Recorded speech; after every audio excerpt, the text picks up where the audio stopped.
You've been through some hard stuff. Life is really hard right now. You've got pain like you can't even imagine, and you feel like it's never going to end. But my friend, I want to tell you something.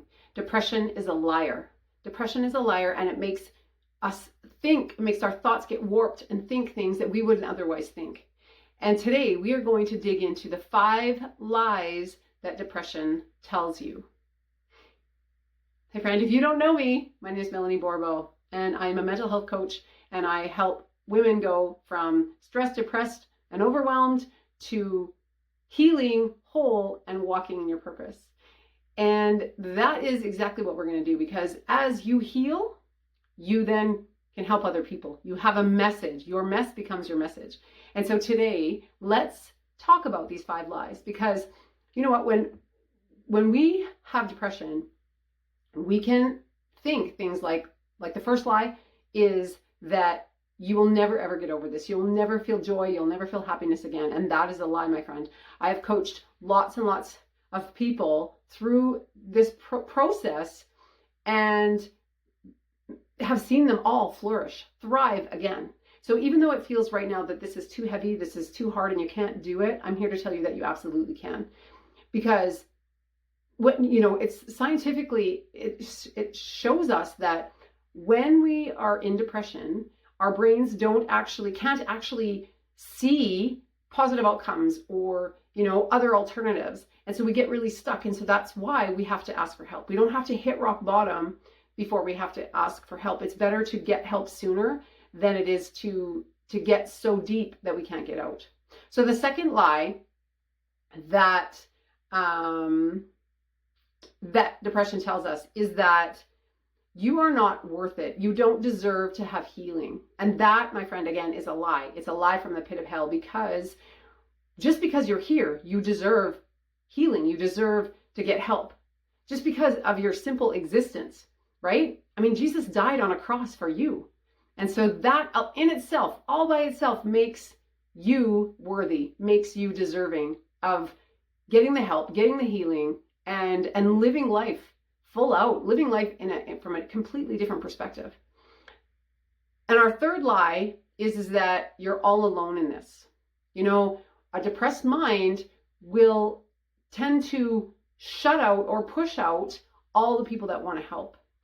And that is, you know, that is not at all good for anyone, but especially for those that are really struggling, because there are so many people that love you and want you here, right? They want you to be present. They want you to be a part of their lives, and they want to see you heal and be helpful, or healthy, pardon me, but they don't necessarily know how to be helpful, right? They don't maybe know how to do it. They've never been trained how to help someone in depression or even anxiety. And so therefore you can feel alone, but you're absolutely not alone.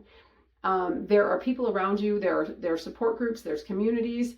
You know, like our Peace, Purpose, and Profit community, we are gathering around, we are rallying around women to help them to rise up, right? To overcome, to align, to prosper, all the things.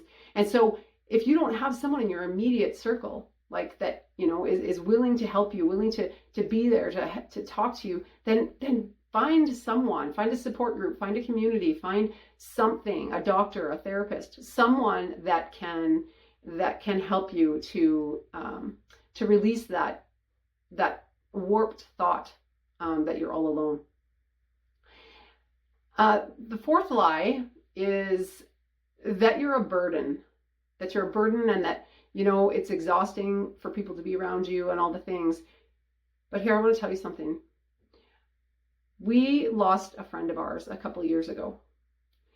We had done everything that we knew how to do for him. We tried everything. I took him through the program. I coached him for hours and hours and hours. Weeks, like not even hours. I mean, it was like an hour a week for weeks and weeks. And he still ended his life.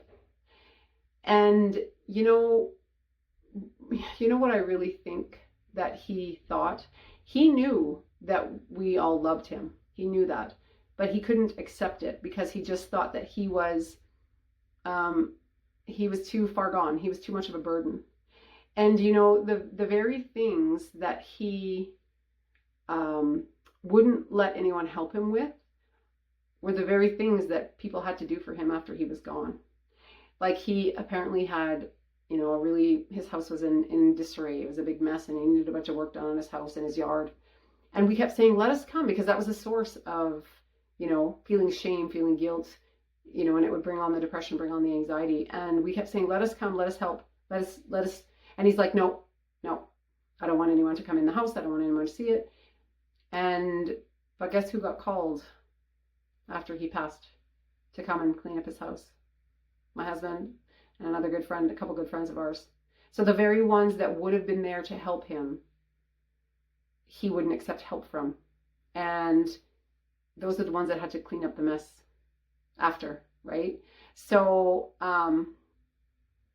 so don't ever think that you're a burden. Please know with everything in you, because for those people that take their life, it's not like the problems end when they take their life, when they pass away. The problems do not end. In fact, the problems are magnified, and those that they love the most have to take care of them. So do not get to such a place, that rock bottom place, where you can't get out, where you can't see the light. Get help. Get help as soon as you possibly can. And then the fifth lie that we tend to see when we're in depression is that you are weak for feeling this way. And again, my friend, that is such a lie. That is such a lie. You are not a bad person. You are not weak. You are going through a hard time, and you just need some nurturing, some coaching, some training, something to help you get past it. So it's not that you're weak. It's not that you are unable to do it. It's just simply that you haven't got through to that part of the process yet where someone is going to help you to get beyond that. And so, friend, do not allow these lies to keep you stuck. Because, my friend, I believe 150% that you can heal, you can overcome, you can walk boldly in your purpose, and you can actually share your healing and help someone else to heal. I believe that with everything in me, my friend. And I look very forward to, helping you. If you want to come along on the ride inside of our community, Peace, Purpose, and Profit, I'm super excited to have you there. We have wins of things that are happening inside that community. Like just the other day, a lady had posted that she wasn't sure, kind of which direction she was going to go or what she was supposed to be doing, and she was just kind of feeling discouraged about that. And it got open the door for her to get an opportunity to work in an area that is a passion to her, that is exciting for her. And that all happened just because she showed up. She went and did the thing when she maybe didn't feel like it, maybe didn't know what it was a little bit of a inconvenience for her to go do this thing, but she did it anyway. And God showed up, and God gave her a beautiful blessing in it.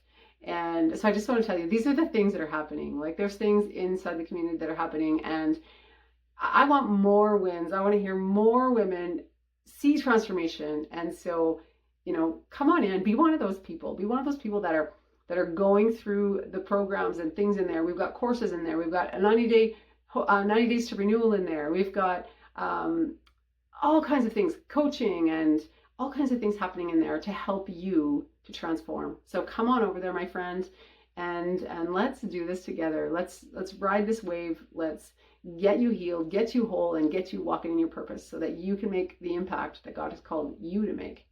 Okay, my friend, take care. God bless.